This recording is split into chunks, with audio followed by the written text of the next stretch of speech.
Sahabat pembelajar, berjumpa kembali bersama Imade Sidiase, belajar jadi guru dalam membahas mata kuliah pendidikan IPS di SD dengan kode mata kuliah PDGK 4106.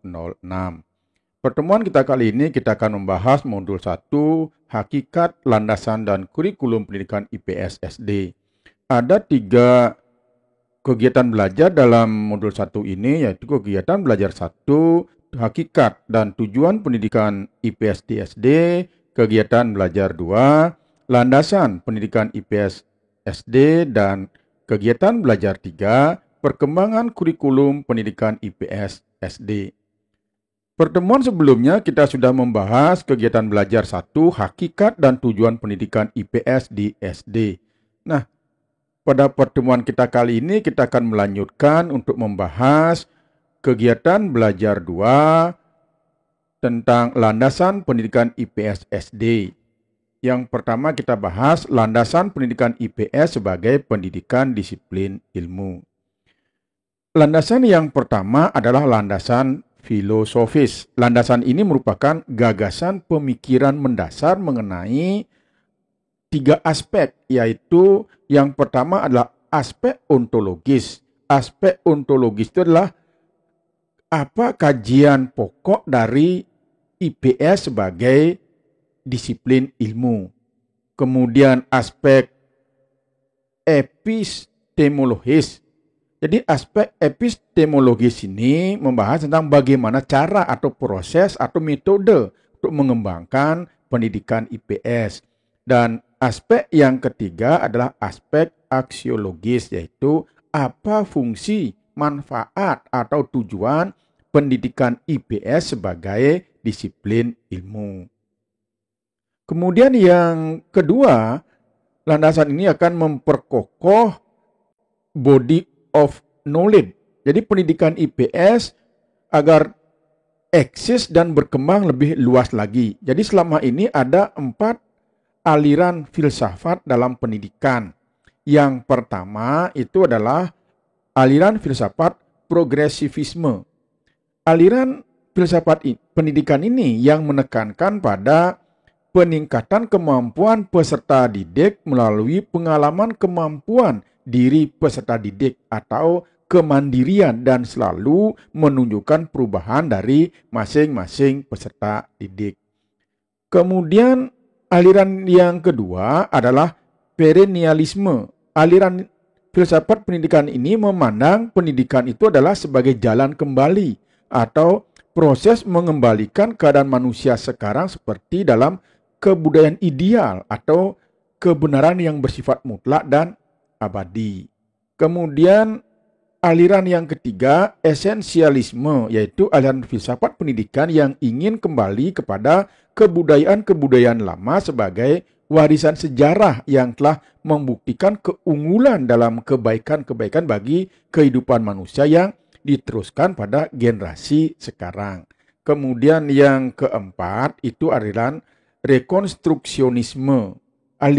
Aliran ini adalah aliran yang berupaya merombak tatanan susunan lama dan membangun tata susunan hidup kebudayaan yang bercorak modern, serta berupaya mencari kesepakatan antar sesama manusia atau agar dapat mengatur tata kehidupan manusia dalam suatu tatanan dan seluruh lingkungannya.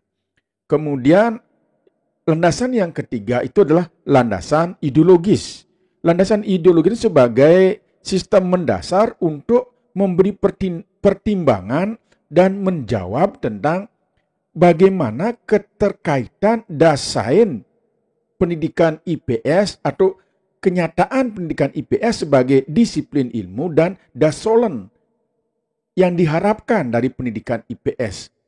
Kemudian yang kedua, bagaimana keterkaitan teori-teori pendidikan dengan hakikat dan praksis, etika, moral, pendidikan, dan norma perilaku dalam membangun dan mengembangkan pendidikan IPS.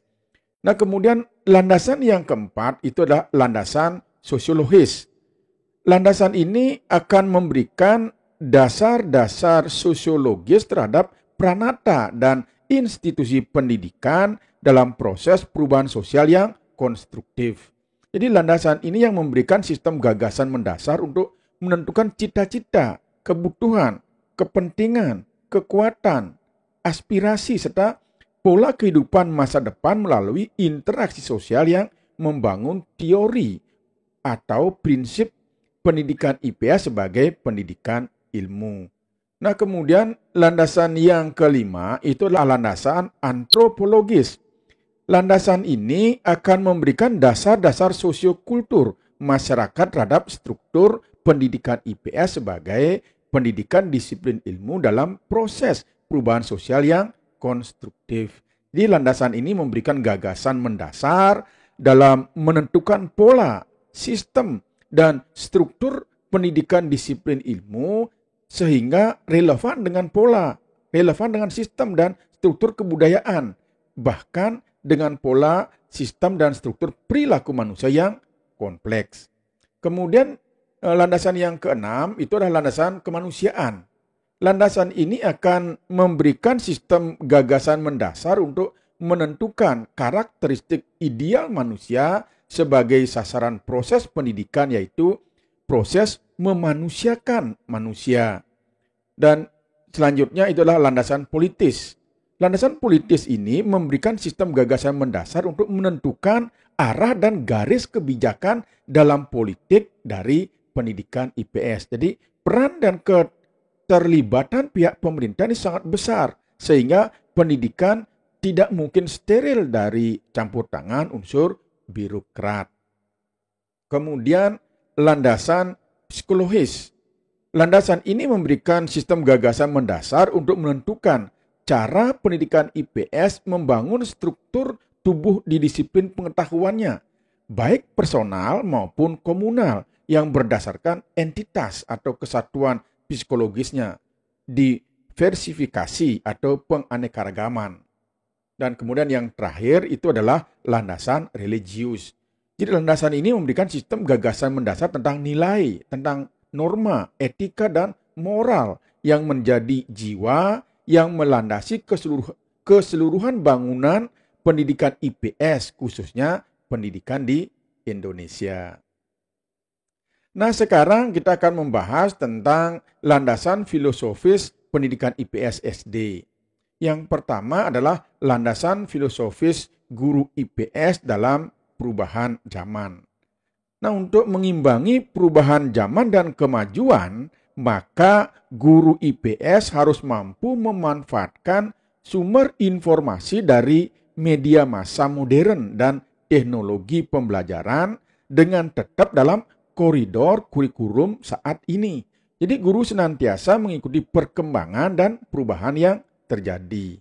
Nah, oleh karena demikian, maka guru IPS ini dipertautkan kembali dalam keterlibatan filsafat yang berkembang, khususnya dalam bidang pendidikan, yaitu yang pertama adalah filsafat ekstremitas, yaitu sikap yang reaksioner, yaitu aliran yang paling hati-hati dan takut kepada pembaharuan.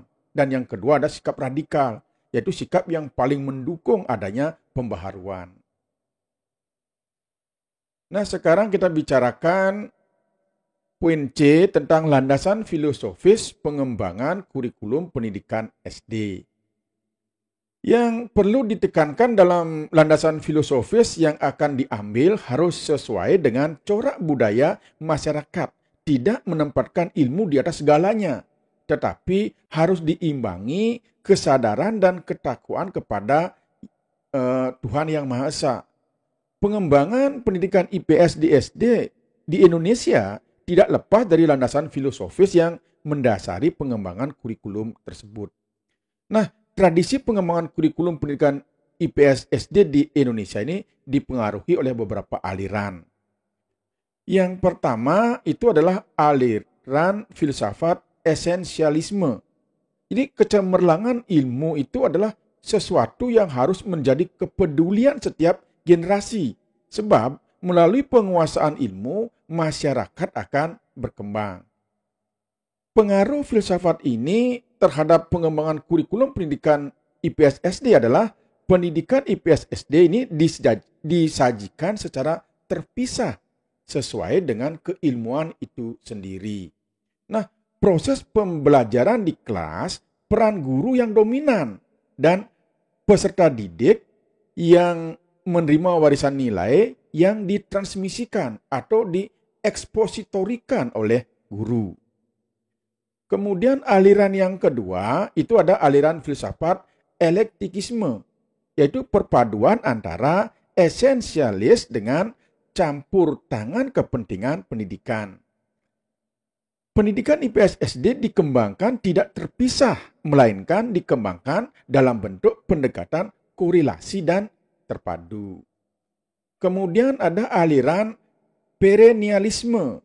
Jadi pengembangan intelektualisme yang didasarkan pada studi yang dinamakan liberal art, yaitu pengembangan intelektualisme didasarkan dan ditujukan untuk pengembangan dan melestarikan nilai luhur bangsa, keagungan dan kejayaan bangsa. Jadi lebih menekankan pada transfer of culture. Pembelajaran sebagai implementasi kurikulum yang melibatkan guru dan peserta didik dalam interaksi dalam konteks sosial budaya masyarakat. Nah, kemudian aliran yang keempat itu adalah aliran progresivisme. Jadi tujuan utama sekolah itu adalah untuk meningkatkan kecerdasan praktis dan membuat siswa lebih efektif dalam memecahkan berbagai masalah yang disajikan dalam konteks pengalaman siswa pada umumnya. Kemudian aliran yang kelima itu adalah aliran filsafat rekonstruksi sosial. Jadi pendidikan sebagai wahana untuk mengembangkan kesejahteraan sosial. Jadi untuk mengembangkan kurikulum pendidikan SD untuk masa depan, filsafat rekonstruksionisme ini bisa dipilih sebagai salah satu alternatif karena dia ingin memberikan tatanan baru dalam pendidikan, sehingga ini merupakan salah satu pilihan untuk mengembangkan kurikulum pendidikan SD di masa depan. Nah, kemudian yang selanjutnya kita bahas tentang landasan operasional pendidikan IPS SD.